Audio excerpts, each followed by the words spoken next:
आइए, सबसे पहले तो मैं आपको यह निवेदन कर दूं, नवरात्रा का व्रत करने से सुख शांति और समृद्धि मिलती है।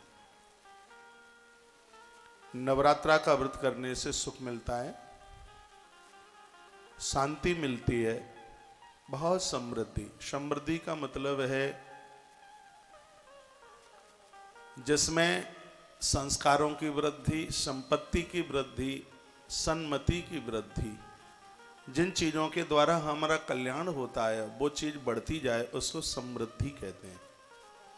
तो नवरात्रा के अनुष्ठान से, उपवास से, व्रत से समृद्धि बढ़ती है, शांति बढ़ती है, सुख की बहुत बड़ी अनुभूति होती है। इसलिए सभी सनातनी लोगों को यह व्रत करना ही चाहिए।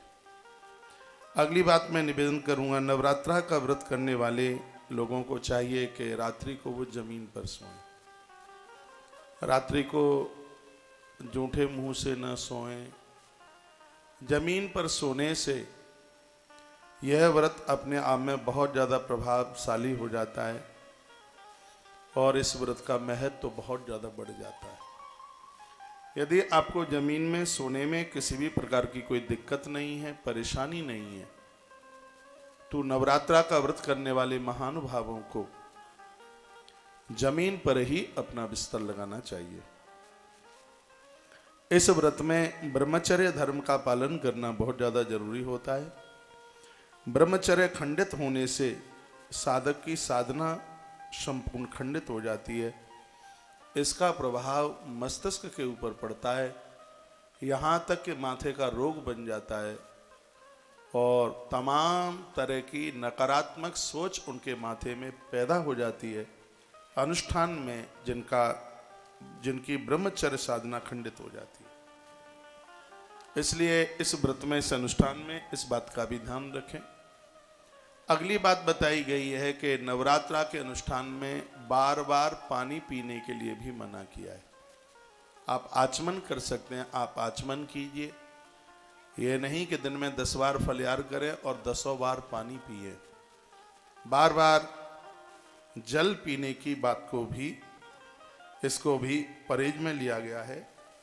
और बहुत अच्छी बात कही है कि उनको नवरात्रा व्रत करने का कोई भी पुण्य नहीं मिलता जो धूम्रपान करते हैं, गुटखा खाते हैं, बीड़ी, सिगरेट, तम्बाकू।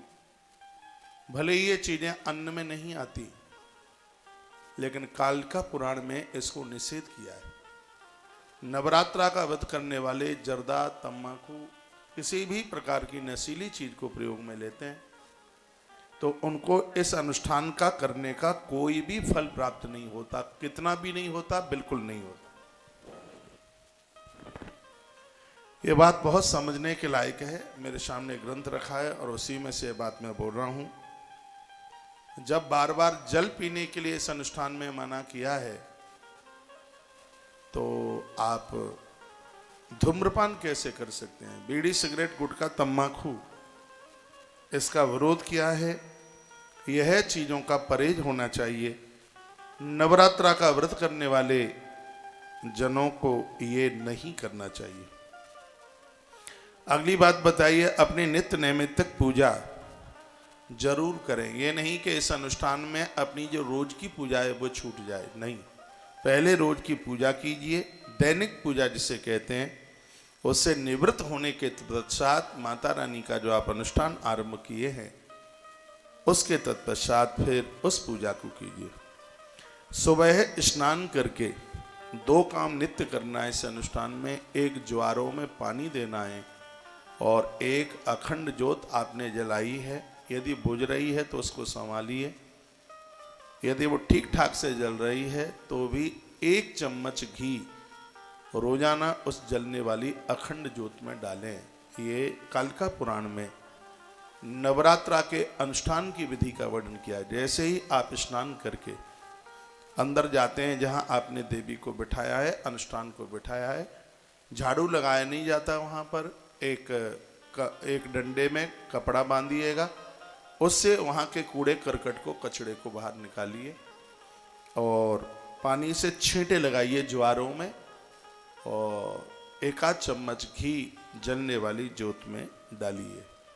यह नवरात्रा का ये